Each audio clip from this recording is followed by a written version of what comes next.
राजा के दूत आ गए, पंडित जी को पकड़ कर ले गए, अंतिम संस्कार किया बेटे का। अब दंड देने की बारी आई। राजा ने कहा कि अब इसको दंड सुनाना है, पर इस पंडित ने, इस ब्राह्मण ने मेरे घर के मंदिर की बहुत सेवा करी, इसने मेरे बेटे को क्यों मारा वो पता नहीं। पंडित जी हाथ जोड़कर बोले, महाराज मैंने आपके बेटे को नहीं मारा, मैं सत्य बोल रहा हूं, मेरी बात पर विश्वास तो करो। कोई नहीं सुना।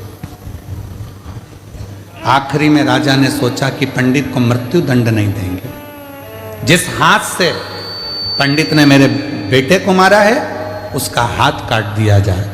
उसका हाथ काट दिया, एक हाथ का रह गया। अब पंडित जी ने मन में सोचा कि मैंने कौन सा पाप करा था ऐसा जो मेरा एक हाथ कट गया। गुरु के पास जाऊंगा, अपने गुरु जी से पूछूंगा कि मैंने पाप कौन सा करा। पंडित जी पहुंच गए अपने गुरु जी के पास में, और जो गए गुरु जी के पास में तो गुरु जी तो घर में नहीं थे, उनकी धर्म पत्नी थी। जैसे ही दरवाजा बजाया, गुरु जी गुरु जी गुरु जी, इतने में पत्नी दौड़ कर आई। कौन गुरु जी? ना जाने कहां से आ जाते हैं चिल्लाने के लिए। मेरे गुरु जी यहीं रहते थे। हाँ, कहीं पर पड़ा होगा तेरा गुरु, चल निकल यहां से। पत्नी चिल्ला कर दौड़ी। पंडित जी चले गए। फिर इंतजार करें मेरे गुरु आएंगे, और गुरु जी आए। दरवाजा बजाया, पत्नी कहीं गई थी, दरवाजा खोला गुरुजी ने। गुरुजी, हाँ बेटा तुम, ये तेरा हाथ कैसे कट गया? वही तो पूछने आया हूं गुरुजी कि मैंने कौन सा पाप करा था जो मेरा हाथ कट गया। मैंने तो राजा के लड़के को मारा भी नहीं, और मुझे ये दंड मिल गया। पर गुरुजी मैं इस सब बात में पूछूंगा, पहले मेरा एक प्रश्न है उसका उत्तर दीजिए। गुरुजी ने पूछा, कौन सा प्रश्न? गुरुजी, मैं सुबह आया था, दरवाजा बजाया था, आपकी धर्म पत्नी ने मुझे खूब गाली सुनाई और आपको भी सुनाई।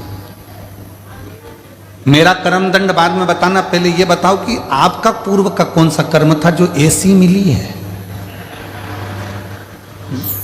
ये मिली आपको, आप तो इतने विद्वान पंडित जी, इतने विद्वान गुरु जी, और आपकी पत्नी ऐसी मिली है। तब गुरु जी ने कहा, देख बेटा, ये मेरे पूर्व जन्म की बात है। पूर्व जन्म में ये गधी थी, मैं कौवा था। इस गधी की पीठ पर वजन ढोते ढोते ढोते ढोते घाव हो गया। घाव के कारण एक फोड़ा हो गया था। मैं कौवा उड़कर आता था, इसकी पीठ पर बैठकर इसके घाव को खरोदता था। घाव खरोदते खरोदते वो गधी इतनी परेशान हो गई कि मुझे, मेरे कारणवश वो भागकर हरिद्वार चली गई। मैं उसको ढूंढता ढूंढता कौवे की योनि में हरिद्वार पहुंच गया, और फिर वो गधी मिल गई। मैंने फिर उसकी पीठ को खरोदा, वो दौड़कर गंगा जी में कूद गई। मैं भी गंगा में कूद गया, मर गए। मरे तो मैं इसका पति बना और ये मेरी पत्नी बनी। उस समय पर मैं अपनी चोंच से इसको खरोदता था, अब ये अपनी चोंच से मुझे खरोद, अभी अपनी चोंच से मुझे खरोद रही। गुरुजी, ये तो मैंने सुना, पर मेरा हाथ क्यों कटा? मैंने कौन सा कर्म करा?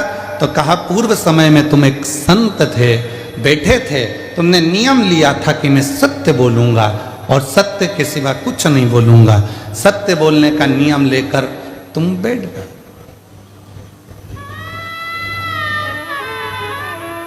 और उसी समय पर एक कसाई के हाथ से गाय छूटकर भागी, छूटकर भागी। तुम तप कर रहे थे, गाय तुम्हारे सामने से निकल गई। कसाई ने आकर तुमसे पूछा, तुमने मेरी गाय देखी है? तुम्हें सत्य बोलना था, सत्य बोलना था, तो तुम तप में लगे थे, तुम झूठ नहीं बोल सकते थे, इसलिए तुमने अपने हाथ का इशारा उस गाय की ओर कर दिया। कसाई गया, गाय पकड़ी, उसको मार दिया। जो कसाई था वो राजा का लड़का बना, जो गाय थी वो बहू बनी और उस कसाई ने उस गाय को काटा था तो उस बहू के हाथ से तलवार छूटी और वो कसाई जो राजा का लड़का बना था उसको कटना पड़ा। और तूने हाथ का इशारा कर कर बताया था गाय का स्थान, इसलिए तेरा यह हाथ कटा है, इसलिए तेरा हाथ। कोई पूर्व का कर्म हमारा ऐसा होता है जिसको हमें भोगना होता। कई लोग कह देते हैं हम मंदिर जाते हैं इसके बाद भी हमें दुख पीछा नहीं छोड़ता, हम भगवान का भजन करते हैं फिर भी दुख पीछा नहीं छोड़ता। हमारा पूर्व का हम जो कर कर आए हैं वो तो हम जो वहां पर भोजन नहीं कर पाए तो पत्तल बांध कर लाए हैं वो तो खाना पड़ेगा। वो तो लाए हो ना बांध कर, तो उसको तो भोगना ही है। पर कुछ अच्छे कर्म कर कर जब हम कुछ अच्छा कर्म करना प्रारंभ करते हैं तो हमारा कर्म श्रेष्ठ होते चले जाता। महाराज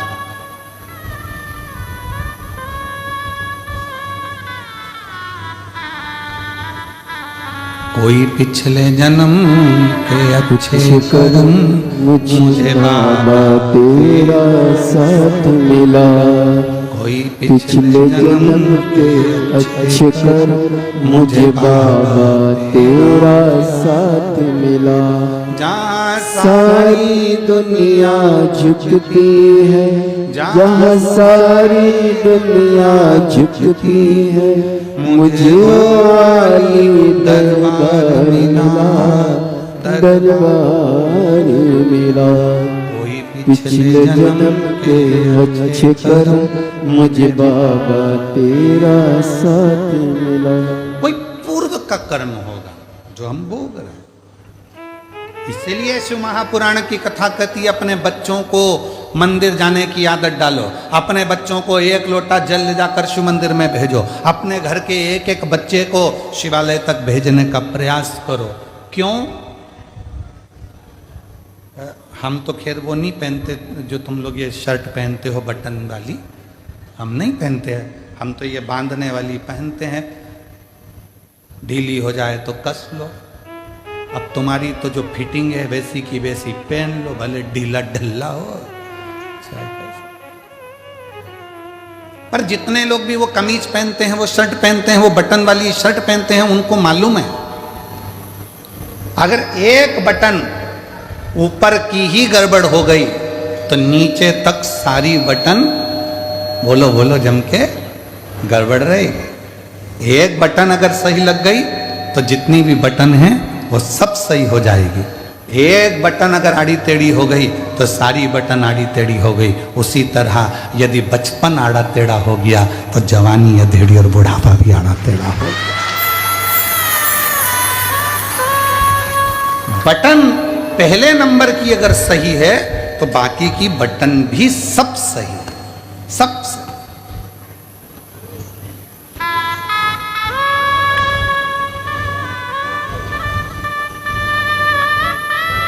दर्जी जब कपड़े सिलता है, आप लोगों की शर्ट बनाता है, तो दर्जी कितना चतुर होता है जरा विचार करिएगा कि वो दर्जी जेब लगाता है ना तो लेफ्ट में लगाता है।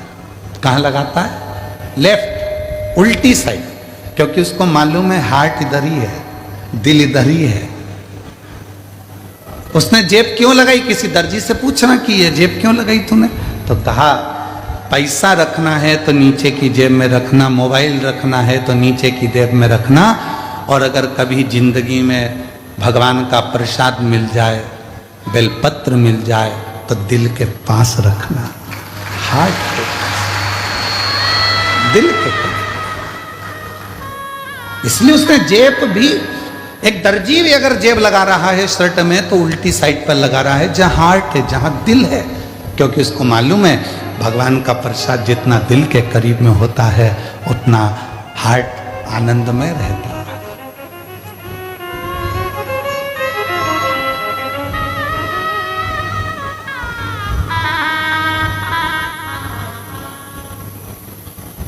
पर दुनिया के लोग ना जाने क्या आज के समय में लोगों को हो गया, परेशानी अपने माथे पर लेते जाते हैं।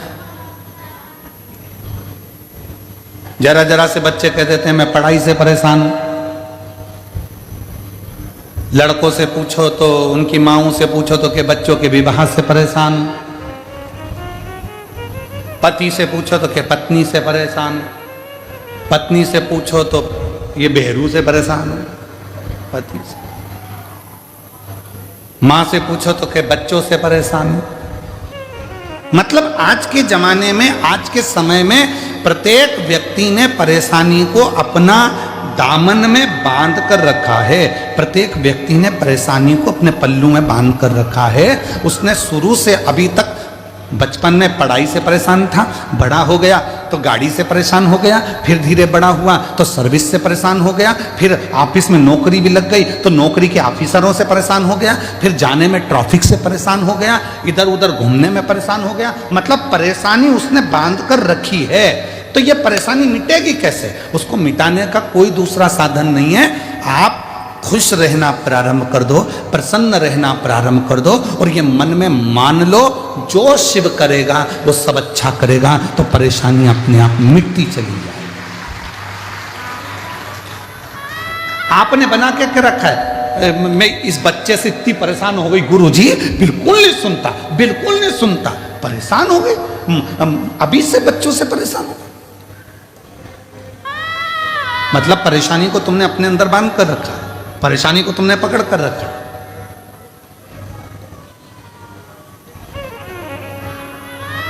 यहां आज कथा में सूरत में जिन्होंने कथा करवाई थी, सम्राट भाई पाटिल आए हुए हैं। कहाँ बैठे? अच्छा, प्रणाम।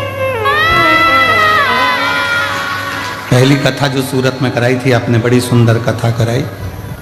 एक बार जोरदार ताली बजाकर आपको बहुत बहुत साधुवाद। विराज, जब हम इनके यहाँ ठहरे थे तो सम्राट भाई बोले कि गुरुजी इतनी भीड़ सूरत में आ गई है, बड़ा सोचना पड़ रहा है। हमने कहा बिल्कुल मत सोचो और ना परेशान हो, ना तुमने बुलाया है ना तुम बुला सकते हो। ये तो उसका डमरू बजता है तो कोई चल कर आता है।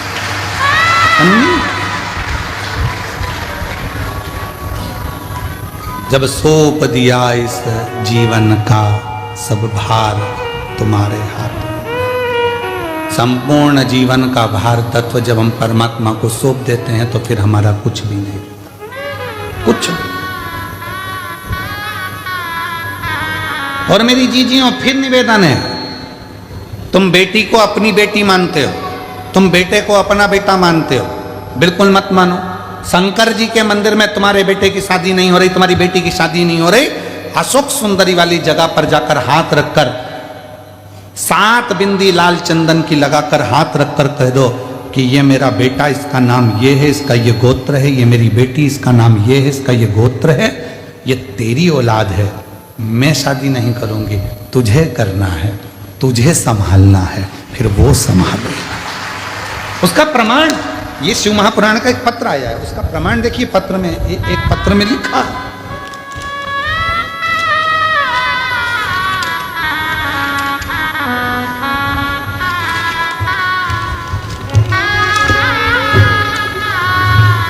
पत्र में लिखा, सीमा दिलीप ढकाते, प्लाट नंबर 296, द्वारकेश नगर, सूरत,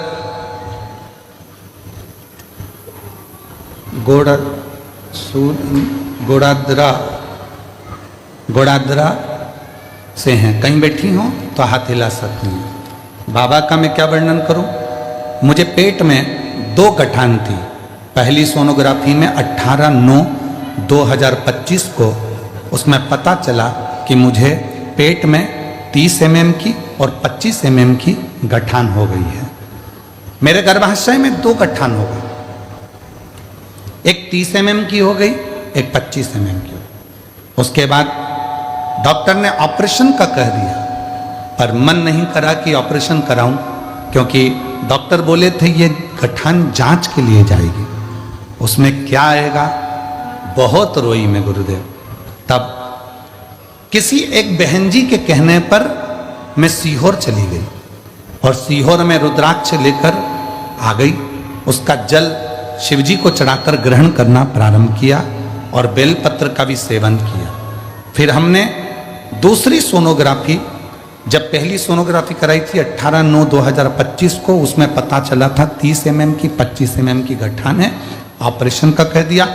दूसरी सोनोग्राफी कराई 11/11/2025 को, उसमें पता चला रुद्राक्ष का जो जल पिया था उसमें मालूम पड़ा जो 30 mm की गठान थी वो 25 की हो गई है और जो 25 mm की गठान थी वो 12 mm की हो गई है। 12 mm की। गुरुदेव, फिर मुझे मालूम पड़ा कि सूरत में कथा हो रही है और हम सूरत की कथा में पहुंच गए। कथा प्रारंभ होने वाली है, इसमें मंदिर में जाके बाबा से प्रार्थना किया और जो गठान है वह गल जाए ऐसी प्रार्थना कर कर हम, मेरी सास सूरत के पंडाल में कथा सुनने के लिए आई और वहां से एक रात पंडाल में रही और बाबा से प्रार्थना की कि मेरी बहू की गठाने गल जाएं। फिर बाबा की ऐसी कृपा हुई कि वहां की रज लाकर उदर पर लगाया। दूसरे ही दिन तारीख 11/1/2026 को हमने सोनोग्राफी कराई और सोनोग्राफी में डॉक्टर ने कहा दोनों गठाने गल चुकी है। बाबा की कृपा से मैं पूर्ण तरह से स्वस्थ हूं। यहां पर बाबा को नमन करने के लिए आए।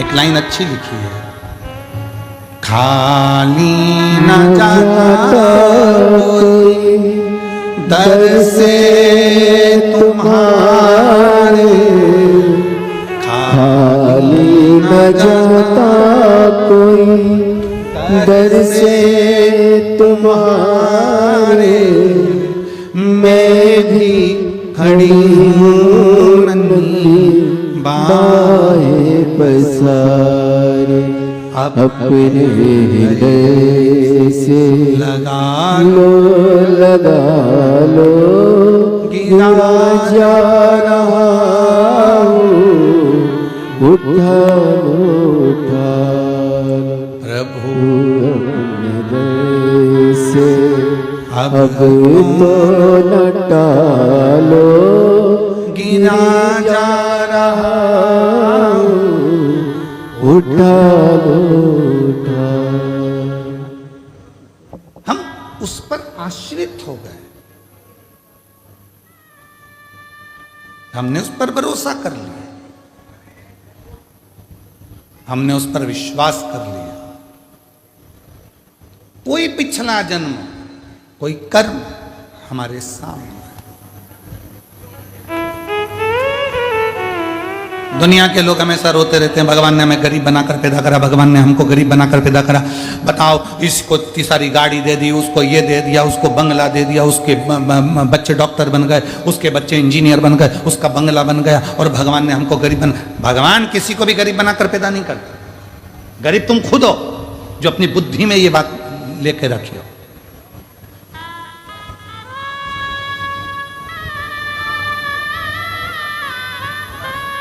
हम ढलना नहीं सीख रहे।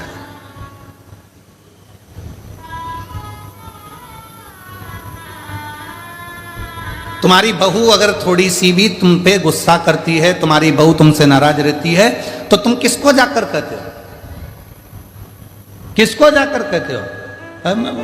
उसके पिताजी को कहेंगे, उसके रिश्तेदार को कहेंगे, अपनी बेटी को फोन लगा के तेरी भाभी रत्ती भर अच्छी नहीं है, अरे ऐसा काम करी, तेरे भैया की पत्नी ने ऐसा काम करा, और वो आकर खड़ी हो जाती है तो तुम एकदम चुप। सीखो। चलो एक बात हम तुमसे पूछते हैं, उत्तर देना जरा। तुम्हारे यहां की लाइट चली गई, नगर पालिका को फोन लगाओगे? जम के बोलो। पीडब्ल्यूडी को फोन लगाओगे? जम के बोलो। जल मंत्री को फोन लगाओगे? जम के बोलो। नहीं। फोन कहां लगाओगे? विद्युत विभाग में। एमपीवी को फोन लगाओगे? जो विद्युत विभाग है उस विभाग को फोन लगाओगे। बोलो सही है कि गलत है? पीएचई को फोन लगा कर क्या करोगे? नगर निगम को फोन लगा कर क्या करोगे? विधायक को फोन लगा कर क्या करोगे? पार्षद को फोन लगा कर क्या करोगे? फोन लगाना पड़ेगा कि बिल के ऊपर नंबर लिख कर दिया जाता है, अगर लाइट में कुछ गड़बड़ी हो, लाइट नहीं आए तो विद्युत विभाग को फोन करो। हाँ, तुम्हारी नाली साफ नहीं हो रही है तो किसको फोन लगाओगे? विद्युत विभाग को फोन लगाना पड़ेगा, नगर निगम को, नगर पालिका को। तुम्हारे घर पानी नहीं आ रहा, फोन लगाना पड़ेगा पीएचई को, जल विभाग को। अब तुम लाइट गई, नगर पालिका को फोन लगा रहे हो, नाली खराब है, विद्युत विभाग को फोन लगा रहे हो, तो वो सुधरने वाली नहीं है। उसी तरह यदि गलती बहू की है तो सबको कहना बंद कर दो, एक कमरे में बैठकर बहू से बात करो। नगर पालिका की गलती है तो नगर पालिका से कहो, विद्युत विभाग की गलती है तो विद्युत विभाग से कहो, बेटे की गलती है तो बेटे को बुलाकर बात करो। पर जगह जगह जगह जगह फोन लगा रहे हो, साहब हमारी लाइट चली गई, साहब हमारी लाइट चली गई, साहब हमारी बहू ने ये कर दिया, साहब हमारी बहू ने वो कर दिया, तो दुनिया करेगी क्या? याद रखना, शादी में 1000 व्यक्ति को बुलाओ, वो 1000 खाकर जाएंगे, पर जब तुम्हारे घर में उत्पात मचेगा, बहू बेटे का झगड़ा होगा, वो 1000 में से एक को भी बुलाकर बैठा दो। जो तुम्हारे यहाँ 200 की 500 की थाली खाकर गए हैं, प्लेट निपटा कर गए हैं, गाजर का हलवा, चम्मक लड्डू, कुल्फी, गुड़िया का बाल, सब खा के चले गए। अब घर में धमाल मच रहा है। मैं मेरे मामा जी को बुलाता हूँ, अभी बताता हूँ, उसके रिश्तेदार को बुलाता हूँ, अभी बताता हूँ। सब फोन लगाते रहना, कुछ नहीं होगा, कोई नहीं आएगा, आखिरी में तुम्हारा झगड़ा तुमको ही मिटाना पड़ेगा। इसलिए नगर पालिका की गलती है तो नगर पालिका से कहो, विद्युत विभाग की गलती है तो विद्युत विभाग से कहो। उसी तरह बेटे की गलती है, बेटे को कमरे में बुलाओ, समझाओ। बहू की गलती है, बहू से कहो। अब बहू की बात पड़ोसन से करी, अड़ोसन से करी, धड़ोसन से करी, जो घर में मिलने आए, मौसी आए उससे, नानी आए उससे, सबसे कहती फिर रही है और सोचे कि नगर पालिका का काम विद्युत विभाग करेगा। बिल्कुल नहीं करेगा। समझ में तो आ रही है ना कथा?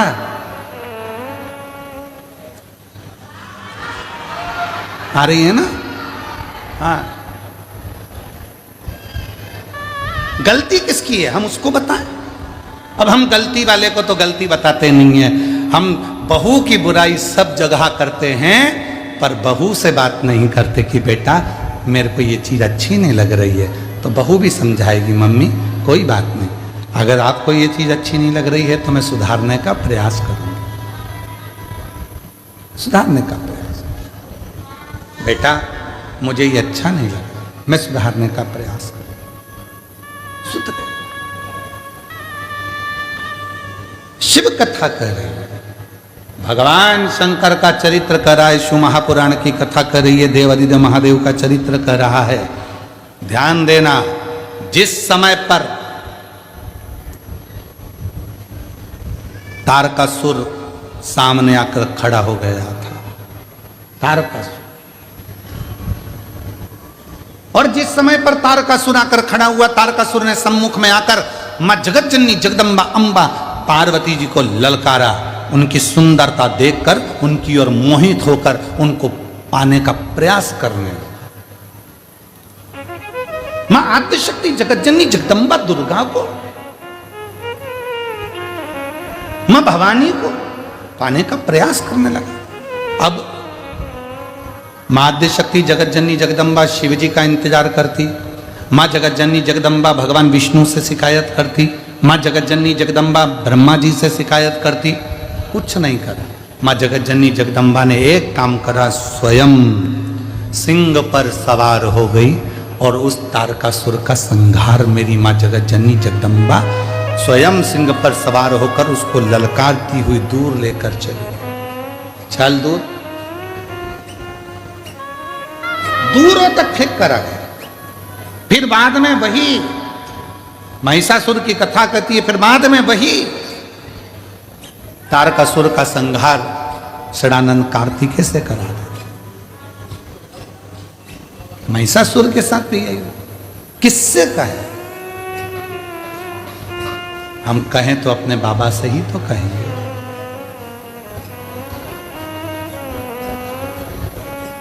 और तेरा ही दिया मैंने खाया पिया है, तेरा शुक्रिया है, तेरा शुक्रिया है।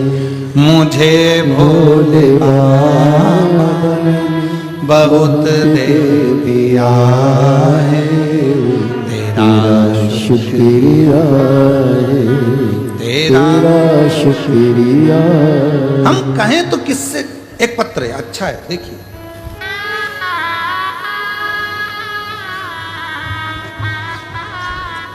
गुरुजी, मेरा नाम अनीता है, मैं बड़ौदा गुजरात में रहती हूँ। मेरी बेटी को ऑटिज्म एक बीमारी होती है जिसमें दिमाग विकास नहीं कर पाता, बहुत कम दिमाग होता है, हाइपर हो जाती है, सामान फेंक देती है, सामान तोड़ देती है, उसके हाथ में जो आता है वो फेंक देती है, तोड़ फोड़ कर देती है। कोई समझ में नहीं आया, डॉक्टर ने कहा कि ये ऐसी कैसी ही रहेगी। ना खुद से खाना खा पाती थी और ना स्वयं जल पी पाती थी, शुद्ध नहीं थी। कहाँ क्या करना है इसकी भी उसको शुद्ध नहीं रहती थी। एक ऑटिज्म बीमारी, कहीं बैठी हो बेटी, अगर आए हो, मेरा नाम अनीता है, मैं बड़ोदरा की रहने वाली हूँ, कहीं बैठी हो तो आ सकती हैं एक बेलपत्र लेने के लिए। उसमें उसे शुद्ध नहीं रहती थी, ना वो खुद खाना खा सकती है, ना पानी पी सकती है, तोड़फोड़ करती है, हाइपर है, समझ में नहीं आता था क्या करे। तब डॉक्टरों का खूब इलाज कराया पर कोई उसका हल नहीं निकला। डॉक्टर क्या करते थे, नींद की दवा दे देते थे, वो सोती रहती थी, पड़ी रहती थी, हम बड़े दुखी रहते थे। फिर मुझे किसी ने आपकी कथा के बारे में बताया, मैंने आपकी कथा सुनी जिसमें आपने रुद्राक्ष के जल का वर्णन किया था। फिर हमने सीहोर में रुद्राक्ष मंगाया और उसका जल पिलाना शुरू किया और आपकी कथा सुनना प्रारंभ किया। तब से मेरी बेटी थोड़ी शांत हो गई, स्वयं अपना काम करने लगी और गुरुजी बाबा की ऐसी कृपा है कि अब वो कथा भी सुनती है और बैठती उठती, अपना खाती और अपना कार्य कर लेती है। ये शिव कृपा है। उसको ऑटिज्म की बीमारी जिसमें उसकी शुद्ध नहीं है, जिसमें उसका विवेक काम नहीं करता, ना भोजन कर सकती है, ना पानी पी सकती है, गंदगी का भी स्मरण नहीं आता, कहां मलमूत्र का त्याग करना, स्मरण नहीं रह पाता। सारे डॉक्टरों का इलाज करा लिया पर कह दिया गया कि ये कभी ठीक नहीं होगी, हाइपर हो जाती, सामान तोड़ देती, फेंक देती। तब शिव पर भरोसा कर कर सीहोर से रुद्राक्ष मंगाकर उसका पानी गलाकर शिव को चढ़ाकर देना प्रारंभ करा। आज मेरी बेटी में सुधार है और बाबा की कृपा से अब उसका हालत भी सुधरी है और शिव की कृपा से कथा सुनने के लिए भी आती है और कथा सुनती भी है। ये शिव की बात, इसको शिव की। और हम और आप कितने विचारों में पड़े हुए हैं। हम लोग विचार करते हैं मुझे ये परेशानी है, मुझे ये परेशानी है, मुझे ये परेशानी है। याद रखना, जिंदगी में ऐसा कोई संसार में मृत्यु लोक में पैदा नहीं हुआ जिसके मस्तक पर टेंशन नहीं हुआ। सबको चिंता है, सबको टेंशन है, सबको कुछ ना कुछ परेशानी है।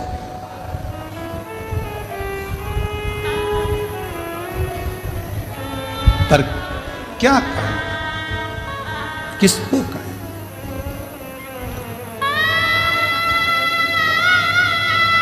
अपनी समस्या का हल अपने को करना है। हमने पहले भी एक बात कही थी, आज फिर कह रहे हैं। इधर एक माता जी बैठी हैं, उनको बहुत तेज छींक आ रही है। मैं इधर वाले भैया जी से कहूं कि छींक दो तो उनकी छींक इधर वाला छींक सकता है क्या? बोलो, जम के बोलो जरा। चलो ठीक है। इधर एक दादाजी बैठे हैं, मैं उनको खांसी आ रही बहुत तेज, और मैं उनसे कहता हूं तुम मत खांसना, पड़ोसन खांसेगी। खांसने से काम चल जाएगा क्या? जम के बोलो नहीं।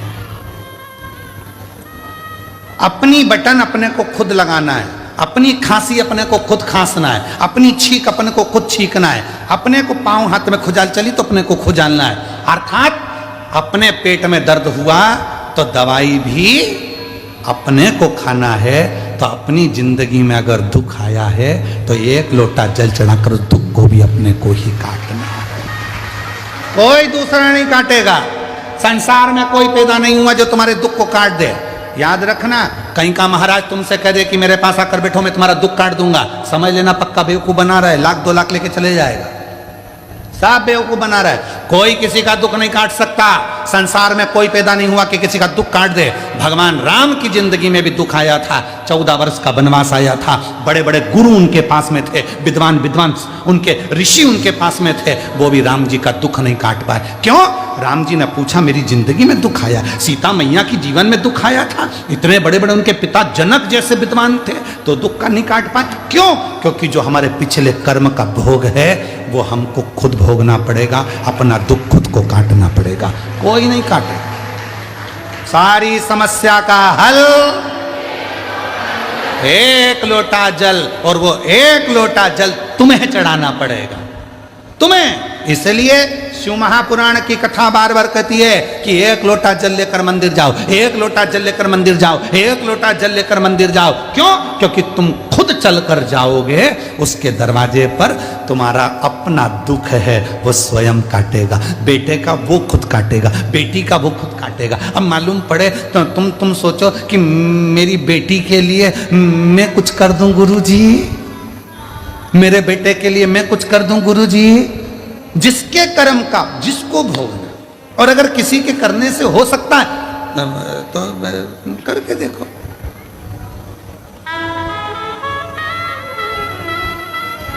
शादी में कौन कौन जाते हैं?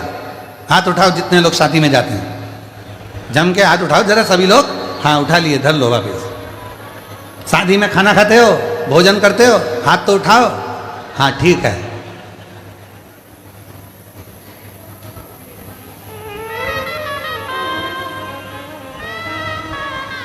एक ही प्लेट में एक ही गुलाब जामुन की कटोरी, एक ही गाजर के हलवे की कटोरी, उसमें दोनों पति पत्नी खा लेते हो? जम के तो बोलो नहीं। गाजर का हलवा दोनों को अलग अलग खाना है। समोसा पति भी खाएगा पत्नी भी खाएगी, इसकी प्लेट अलग इसकी प्लेट अलग। ये खाएगा इसका पेट भराएगा, वो खाएगी उसका पेट भराएगा।